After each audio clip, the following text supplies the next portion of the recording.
This week, Rich, I just have that one suggestion of what we talked about on the three-step and that exercise where you separate your leg from your torso right at the hip joint where they intersect there.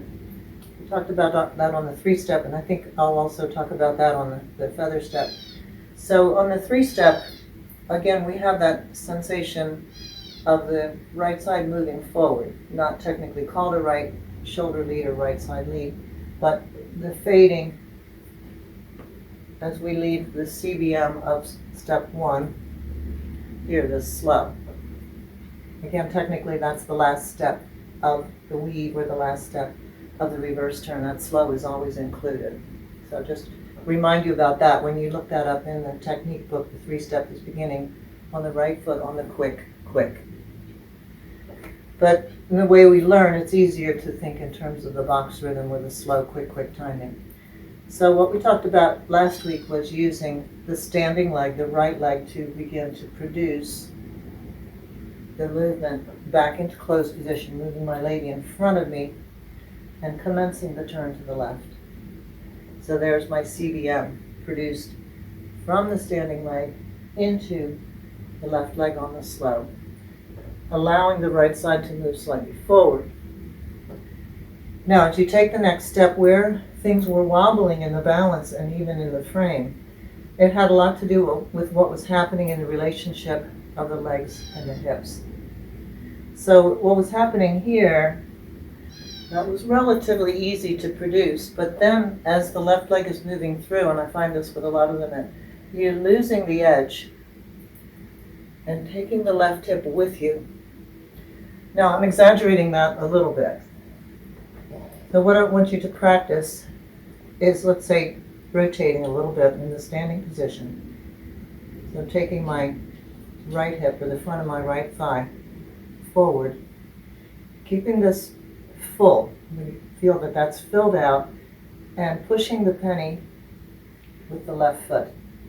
Now being careful there not to put my right shoulder in, but I'm thinking again in terms of these spiral muscles working against each other.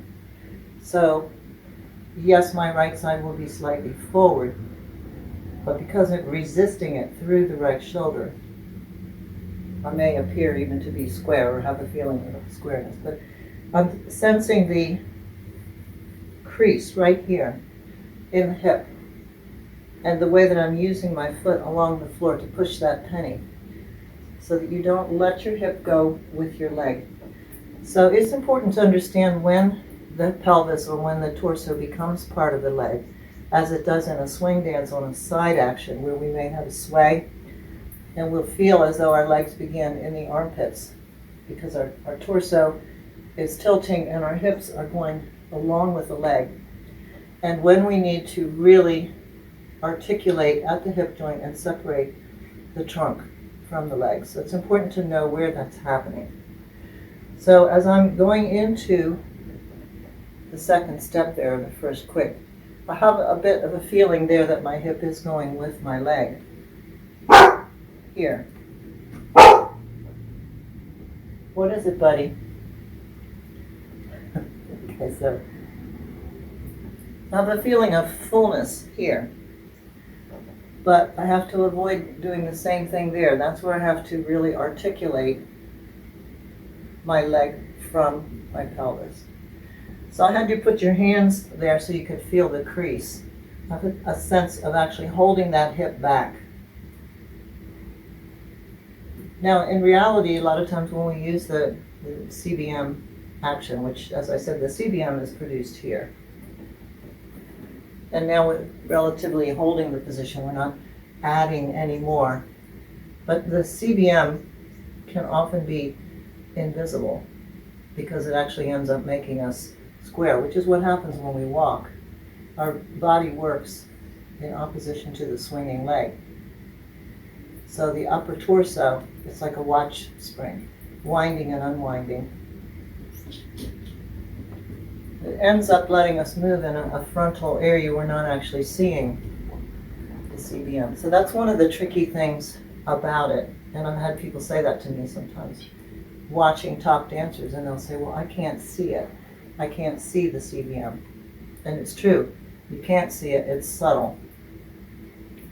So I've used CBM there, but you don't see a tremendous amount of rotation in here. So a lot of that is felt in how we're going to discipline the hips. So my hips in space are probably actually square.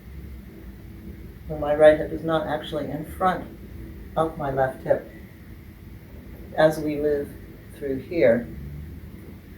It probably is in reality, but it doesn't appear that way. So just holding that hip back and stroking the floor with the foot. Now if I was doing the feather step, the same thing would happen on the right side. And this is a problem where we get out of balance, the frame starts to wobble, and we get the whole body outside of the girl.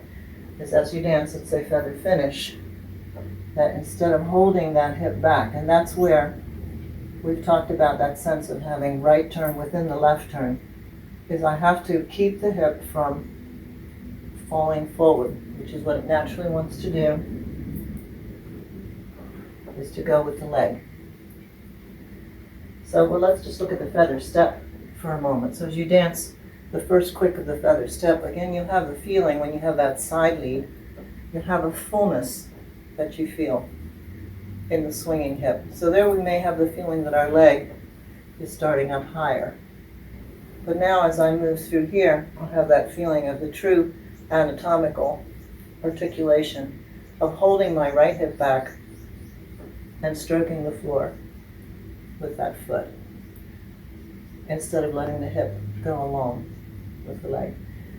So that's the idea there, is maybe just changing weight from foot to foot, holding the hip back and swinging the leg forward and not letting the hip go along with the leg. The other thing I made a point of you doing is pushing that penny or stroking the floor with the leg. I do have a sensation on whether it's a feather or three-step as though I'm really reaching in two directions, back through my leg bones, back and up into the rib cage, and away from me with the toe. Now we found also when we did that, it took the wobble out of your three-step, gave you a better overall shape, and it took that bump out of your three-step.